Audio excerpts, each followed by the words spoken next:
जय माता दी मित्रों, हमारे YouTube चैनल में आपका हार्दिक स्वागत है। आज मैं आपको ह्रीम बीज मंत्र के विषय में थोड़ी सी जानकारी दूंगा और मैं आपको ये भी बताऊंगा कि आप इस बीज मंत्र को कैसे सिद्ध कर सकते हो, या फिर अगर आपको ह्रीम बीज मंत्र की साधना करनी है या इस मंत्र का जप करना है तो आप कैसे कर सकते हो, क्या इसकी विधि है और क्या इसका पूरा प्रोसीजर है। तो चलिए शुरू करते हैं। सबसे पहले आप लोग ये समझ लो कि ह्रीम बीज मंत्र क्या है और ये कौन सी देवी का बीज मंत्र है। देखिए दोस्तों, जो ह्रीम बीज मंत्र है उसे माया बीज कहा जाता है। माया बीज का अर्थ होता है यानी कि इस ब्रह्मांड में जो भगवान की माया है, यानी कि भगवान विष्णु की माया कौन है। भगवान विष्णु की माया कौन है? माता लक्ष्मी, यानी कि जो इस सारे संसार को, सारे जगत को मोहित करती है, माँ भगवती आदि शक्ति माँ दुर्गा, उनको ही माया कहा जाता है। उन्हीं को महामाया कहा जाता है, उन्हीं को कालरात्रि, महारात्रि और मोहरात्रि कहा जाता है। यानी कि जो सारे संसार को, सारे विश्व को मोहित करती है। यानी कि कोई जीव अपने कार्य में लगा हुआ है, कोई जीव अपने कार्य में लगा हुआ है, ठीक है। तो इस तरीके से हर व्यक्ति अपना अपना कर्म कर रहा है, अपने परिवार का पालन पोषण करने के लिए हर जीव यही कर्म कर रहा है। यानी कि ये सभी लोग, सभी जीव, सभी प्राणी, सभी जंतु माता रानी की माया से मोहित हुए पड़े हैं और इस संसार में, इस संसार के भोग विलास में लिप्त हुए पड़े हैं। यही ईश्वर की माया होती है जो सारे संसार को मोहित करती है। इसलिए इस बीज मंत्र को माया बीज कहा जाता है। यानी कि इस ब्रह्मांड में, इस भौतिक जगत में जितनी भी वस्तुएं हैं, उन सभी वस्तुओं की प्राप्ति आप इस बीज मंत्र के जप से कर सकते हो। यानी कि माता भुवनेश्वरी का बीज मंत्र इसको माना जाता है। माता भुवनेश्वरी माँ दुर्गा का ही एक स्वरूप है। माँ दुर्गा के 10 स्वरूप अलग हैं जिनको 10 महाविद्याओं के नाम से जाना जाता है, और माँ दुर्गा के 9 स्वरूप अलग हैं जिनको 9 दुर्गाओं के नाम से जाना जाता है। तो 10 महाविद्याओं में माता भुवनेश्वरी आती हैं, माँ दुर्गा का ही एक स्वरूप है ये भी। और 14 भुवनों की अधिष्ठात्री देवी इनको कहा जाता है। यानी कि 14 भुवन, यानी कि एक धरती लोक, स्वर्ग लोक, पाताल लोक, पितृलोक, इसी तरीके से 14 लोक होते हैं।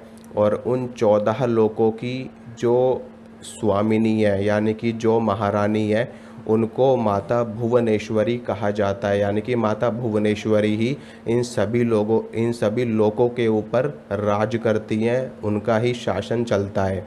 उन्हीं की इच्छा से हर कार्य संपादित होता है इन 14 लोकों में, और उसमें से एक लोक धरती लोक है। तो ह्रीम बीज मंत्र में हा रा ई म, ठीक है, 4 वर्ण मिल कर के बनते हैं। हा से हा हो गया, हा हो गया। रा जो है वो अग्नि का सूचक होता है, ई वायु का सूचक होता है, और माँ इसमें अनुस्वार जो कि परब्रह्म, परमेश्वर, ब्रह्म स्वरूपिणी होने का सूचक माना जाता है। और इसी कारण से इसको ह्रीम बीज मंत्र कहा जाता है, माता भुवनेश्वरी का बीज मंत्र। और अब मैं आपको बताता हूँ कि इस बीज मंत्र के जाप से क्या क्या लाभ आपको मिलेंगे।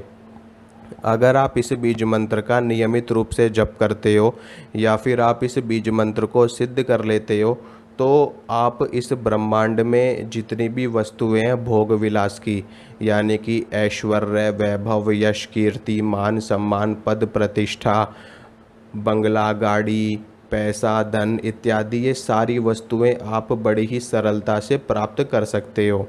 ऐसा नहीं है कि सिर्फ मंत्र का जप करने से आपको ये सारी चीज़ें प्राप्त हो जाएंगी। मंत्र का जप आप करोगे तो उससे आपका मार्ग खुल जाएगा। यानी कि आप अगर एक कदम चलोगे तो उस एक कदम में आपको 100 कदम के मुकाबले में फ़ायदा मिलेगा। यानी कि आप ये समझो कि आप एक दिन मेहनत करोगे, एक दिन कर्म करोगे, तो 100 दिन कोई आम व्यक्ति, कोई सामान्य व्यक्ति अगर 100 दिन मेहनत करके जितना धन अर्जित करेगा, उतना आप एक दिन करके धन अर्जित कर पाओगे। ये होता है इसका बेनिफिट, रियल बेनिफिट यही होता है। यानी कि अगर आप एक कदम चलोगे तो आप ऑटोमेटिक ही 100 कदम के बराबर आपकी गति हो जाएगी। तो इस मंत्र का जप करने से आपको सारी सुख सुविधाओं की प्राप्ति हो जाएगी, क्योंकि ये बीज मंत्र माँ दुर्गा का, माता भुवनेश्वरी का बीज मंत्र है। और वो इस संसार में जितना भी ऐश्वर्य वैभव है, जितना भी ये सारी वस्तुएं आप लोग देखते हो, गाड़ी बंगला घर मकान पद प्रतिष्ठा मान सम्मान, ये सारी चीज़ें उनकी कृपा से आपको तुरंत मिल जाएंगी, क्योंकि सारे लोगों के ऊपर उनका राज चलता है। और जब आप उनकी साधना करोगे तो ऑटोमेटिक ही जैसे जैसे आपके बीज मंत्र का जाप की संख्या बढ़ेगी, बीज मंत्र की ऊर्जा बढ़ेगी, आपका बीज मंत्र परिपक्व होने लगेगा जपने से, वो सिद्ध होने की अवस्था में होने लगेगा, वैसे ही आपको इसका रिजल्ट मिलने लगेगा। तो इस मंत्र की साधना की बात करते हैं और कैसे आपको करना है। मैटीरियलिस्टिक बेनिफिट इस मंत्र से मिलते हैं आपको, ठीक है। और इसका जप तप आपको कैसे करना है, देखिए बहुत ही सरल विधि विधान है।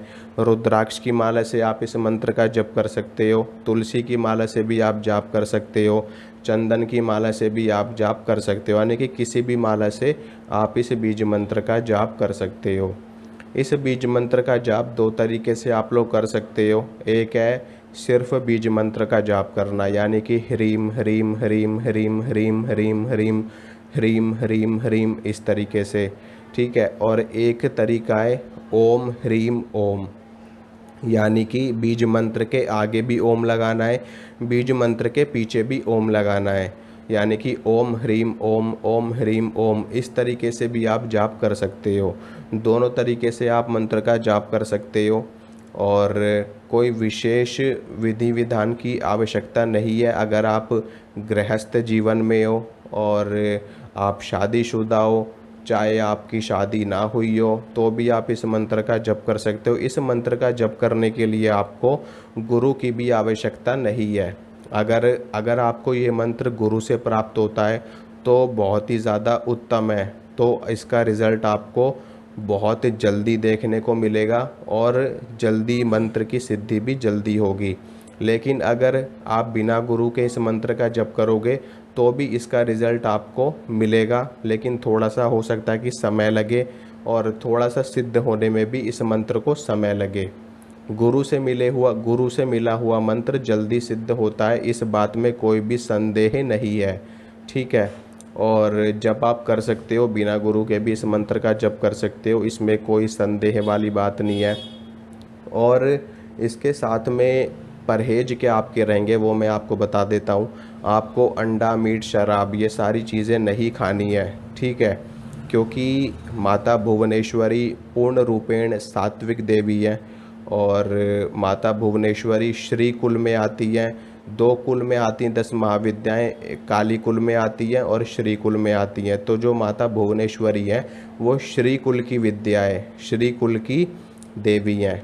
तो और श्री कुल में जितनी भी देवियाँ हैं वो सभी पूर्ण रूपेण सात्विक देवी हैं, यानी कि वो ये सारी चीज़ें अगर आप करोगे उनकी साधना तो ये सारी चीज़ें आपको बंद करनी पड़ेंगी, छोड़नी पड़ेंगी। अगर आप गृहस्थ हो, यानी कि अगर आप शादीशुदा हो, तो आपको ब्रह्मचर्य का पालन नहीं करना है, ठीक है। मतलब कि आप अपनी घर गृहस्थी में आसानी से रह सकते हो, कोई दिक्कत वाली बात नहीं है। और अगर आप अविवाहित हो, यानी कि आपकी शादी नहीं हुई है, तो आपको ब्रह्मचर्य का पालन करना है, ठीक है। अगर आप सन्यासी हो तो भी आपको ब्रह्मचर्य का, सन्यासी का तो मतलब यही होता है कि उनको ब्रह्मचर्य का पालन करना होता है। और सिर्फ जो शादीशुदा वाले लोग हैं उनको ब्रह्मचर्य का पालन करने की आवश्यकता नहीं है। और लेकिन बाकी जितने भी लोग हैं, अविवाहित अनमैरिड लोग, सन्यासी साधु संत भगत में भी अगर वो शादीशुदा है तो भी कोई दिक्कत वाली बात नहीं है, तो भी ब्रह्मचर्य का पालन करने की आवश्यकता नहीं है। सिर्फ मंत्र का जप आप लोग कर सकते हो। अब इसका जप आपको कितना करना है, देखिए, अगर आप इस मंत्र को सिद्ध करना चाहते हो तो इस मंत्र की सिद्धि कम से कम 30 लाख या 32 लाख पे होती है। जो पूरी सिद्धि होती है इस मंत्र की 32 लाख की संख्या इसकी बताई गई है शास्त्रों में कि 32 लाख की संख्या पे ये बीज मंत्र पूरी तरह से सिद्ध हो जाता है। लेकिन फिर भी आप लोग इस मंत्र का जप 1.25 लाख कर सकते हो, 11 लाख कर सकते हो, और 51,000 कर सकते हो, 21,000 कर सकते हो, 11,000 की संख्या में इस मंत्र का जाप कर सकते हो। तो ये आपके ऊपर है कि आपको इस मंत्र का जप कितना करना है। जितना ज़्यादा आप इस मंत्र का जाप करोगे उतना ज़्यादा फ़ायदा आपको देखने को मिलेगा। ठीक है, समझ रहे हो ना। कहने का अर्थ ये है कि आप चाय में जितनी चीनी डालोगे चाय उतनी ज़्यादा मीठी होती है। उसी प्रकार से आप इस मंत्र का जितना अधिक जाप करोगे उतना ज़्यादा फ़ायदा आपको मिलेगा। अब ये आपके ऊपर निर्भर करता है कि आपको इस मंत्र से कितना फ़ायदा उठाना है या आप कितना फ़ायदा इस मंत्र से उठा सकते हो। तो आप अपने अपने हिसाब से इस मंत्र की कम से कम 11 माला आपको रोज़ करनी ही करनी है। ठीक है, अगर आप इस मंत्र का रिज़ल्ट देखना चाहते हो तो 11 माला तो है ही है। इससे ज़्यादा अगर आप करोगे तो इससे ज़्यादा फ़ायदा आपको देखने को मिलेगा। तो इस मंत्र का जप मैंने आपको बता दिया कैसे करना है। परहेज मैंने आपको बता दिए। अंडा, मीट, शराब तो कोई व्यक्ति नहीं खाएगा जो भी इस मंत्र का जाप करेगा। अगर आप लोग खाते हो तो इस मंत्र का जाप अगर आप करोगे तो आपको नुकसान तो नहीं होगा, लेकिन कोई फ़ायदा भी नहीं होगा। ठीक है, अगर आप लोग सोच रहे हो कि हम अंडा, मीट, शराब नहीं छोड़ सकते लेकिन हम मंत्र का जाप भी करेंगे, तो आपको फ़ायदा नहीं होगा और नुकसान भी नहीं होगा। मतलब न्यूट्रल रहोगे, जैसे अब हो वैसे ही बाद में भी रहोगे। तो रिज़ल्ट देखने के लिए चीज़ें छोड़नी पड़ेंगी। बाकी ब्रह्मचर्य का पालन सिर्फ बाकी लोगों को करना है, उनको शादीशुदा लोगों को नहीं करना है।